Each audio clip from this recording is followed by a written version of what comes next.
Welcome back to the channel. Today we're continuing with another MONGIL Star Dive video, and I have a lot to share with you. This is one of the most important videos I've made about this game because it involves not one, not two, but three major topics at the same time. The game's first ever pop-up store, the controversial Benjamin bug fix, and the developer's decision to revert it, and the complete revamp of the Legendary Conquest system. So grab yourself a drink, get comfortable, and let's go through everything one step at a time. Let's start with the most exciting news, and this is something I'm genuinely happy about. Netmarble has officially opened the first ever MONGIL Star Dive pop-up store at Starfield Hanam in South Korea, running from June 3rd to June 7th. This is a very meaningful offline event because it marks the first official physical presence of the game since it was announced. The location is the central atrium on the first floor of Starfield Hanam, and from what I know about the venue, it's a highly central area with a lot of foot traffic. Inside the pop-up store, Netmarble has prepared quite a few interesting activities. There are interactive contents such as Monster Ring Touch, Catch, Today's Monster Ring, and Monster Quest Popularity Vote, where players can participate, earn coins, and exchange them for rewards. The merchandise section is probably what many people will be most interested in. There are products making their debut here, including SD acrylic dioramas and LD acrylic stands. Most notably, there is the Meow cushion, which previously appeared at G-Star and Tokyo Game Show and received an extremely positive response. If you've been following the game since then, you probably know just how much attention the Meow cushion received. In addition, there is also a special demo zone where visitors can try MONGIL Star Dive's combat system directly on the ROG Ally, one of the most powerful portable gaming PCs currently available. This is an interesting choice because it shows that Netmarble wants to showcase the game's graphical capabilities on premium hardware. MONGIL is built on Unreal Engine 5, so the visual experience on a ROG Ally should be very impressive. I think this pop-up store event is a very positive sign.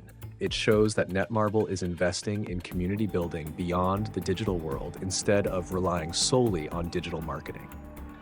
For a game with deep monster collecting and character progression systems like MONGIL, creating emotional connections through merchandise and offline events is extremely important for maintaining long-term player loyalty. This is something games like Pokemon and Genshin Impact have done very well, and I think Netmarble is heading in the right direction. Now let's move on to the hottest topic and also the most controversial discussion within the community: the story of Benjamin and the developer's bug fix. If you've been following the community over the past week, you already know this has been one of the most heavily discussed topics. Let me break it down for you. Basically, what happened was that the developers implemented a bug fix for Benjamin, correcting stats that were being applied beyond the cap displayed in the game. From a technical standpoint, that sounds reasonable, right? But here's where the problem started. There was no prior notice, no advance announcement, and the result was that players felt their character had been nerfed without any explanation. This is one of the most sensitive issues in any gacha game. When you've already invested resources, time, and even real money into a character, having that character's performance changed without warning feels terrible. The community reacted very strongly, and I think that reaction was completely justified. Lee Dongjo, the PD of MONGIL Star Dive, personally addressed these issues in Dev Note number 6. And I have to say, the way he handled the situation deserves credit in terms of transparency. He openly acknowledged that while the reason for fixing the bug was technically valid, making players feel like their character had been nerfed was not acceptable. More importantly, implementing the change without advance notice was a mistake. The final decision was to revert Benjamin's skills back to their pre-fixed state. From a gameplay perspective, this means Benjamin will return to the performance level that players are familiar with and have built their teams around. The developers also committed to ensuring that character performance will not be changed or reduced without prior notice in the future.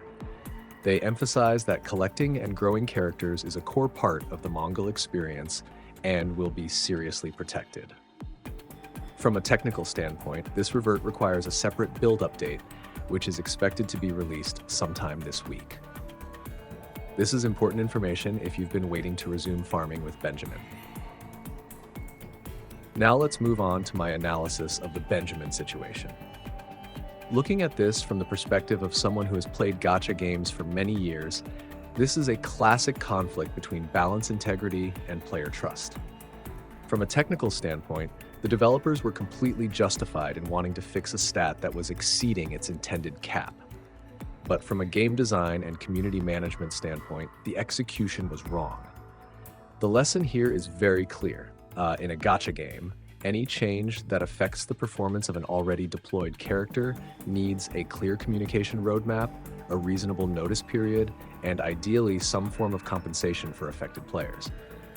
Reverting the change was the correct short-term decision to rebuild trust, but I will continue watching how they handle the underlying bug in the future because the technical issue itself still remains unresolved. My advice for players who are currently investing in Benjamin is simple. Continue building this character as normal.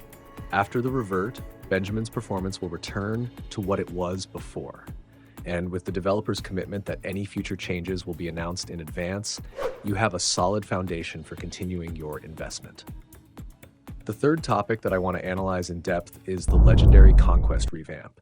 And honestly, this is the part that excites me the most from a gameplay improvement perspective. The Legendary Conquest Reginalis season had several serious issues at launch. The biggest problem was that the weekly reset environment did not properly support Narae, the featured character who uses the ice element.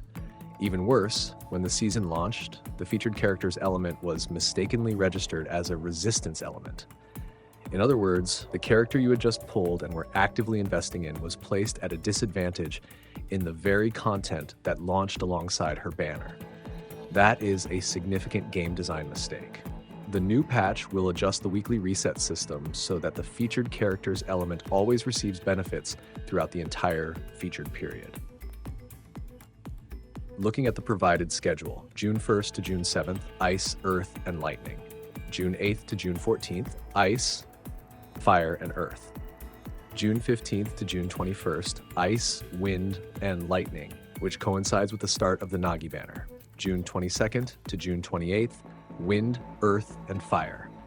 June 29th to July 5th, Wind, Lightning, and Fire. This is extremely important for planning your team compositions. If you recently pulled Narae and are building an Ice team, the first 3 weeks will be an excellent opportunity to push Legendary Conquest progress. If you're targeting Nagi, start preparing your Wind team now because Wind will become a priority element starting from Nagi's banner week onward. The biggest improvement that I want to highlight is the point reward revamp. Previously, players could earn roughly 3,000 tokens per week by claiming all available rewards. After the revamp, that number increases to approximately 11,025 tokens. That's about a 3.67x increase, which is a very substantial improvement. And it's not just the total amount that has increased. The reward structure itself has been redesigned in a much more player-friendly way. A larger portion of rewards has been shifted toward the early milestones, meaning you no longer need to grind extremely high scores before receiving meaningful rewards. For example, at 200,000 points, the old reward was 20 tokens. The new reward is 1,100 tokens. At 400,000 points, the reward increases from 50 tokens to 850 tokens. These are extremely significant changes. There are also notable updates to premium salmon puree in the Legendary Conquest shop.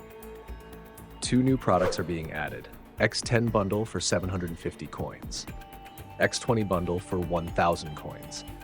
The maximum weekly purchase limit increases from 9 to 90, and the efficiency improves by at least 200%.